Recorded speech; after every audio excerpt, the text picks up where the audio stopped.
Then said he unto them, a certain man made a great supper and bade many. Now Jesus is telling a story. He's done several things that have embarrassed his host already. He was at the home of a Pharisee, and he healed a man on that day because it was the Sabbath day, and he wasn't supposed to in their eyes. He said, all right, if you have an ox that falls in the ditch, wouldn't you help him out of the ditch on Sabbath? And they didn't say anything.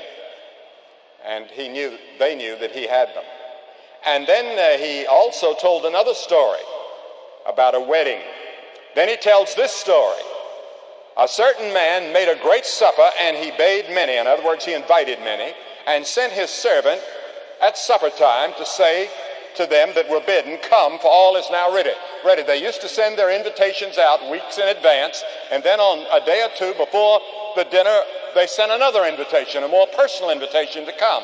And they didn't sit in chairs like we do, and they didn't have name tags at the table. They just came rushing in. Sometimes they'd tear the table up, trying to get to the best place so they'd be near the host or get the best food or the best wine. And that's how they got there. But Jesus was at this feast, and this had been invited. And he was sitting there telling them the story of another feast. And he told this story to illustrate a spiritual truth. And so this guy sent his servant at supper time to say to all of them, come, for all is now ready. And they all with one consent began to make excuse. The first said unto him, I bought a piece of ground, and I must needs go and see it. I pray thee have me excused.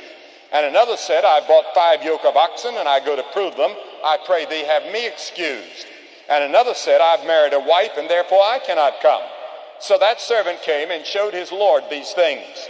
Then the master of the house was angry, and said to his servant, go out quickly into the streets and lanes of the city, and bring in the poor, and the maimed, and the halt, and the blind. And the servant said, Lord, all that's been done just as you've commanded, but there's still room.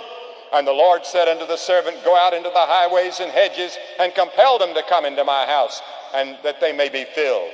For I say unto you that none of those that were invited shall taste of my supper.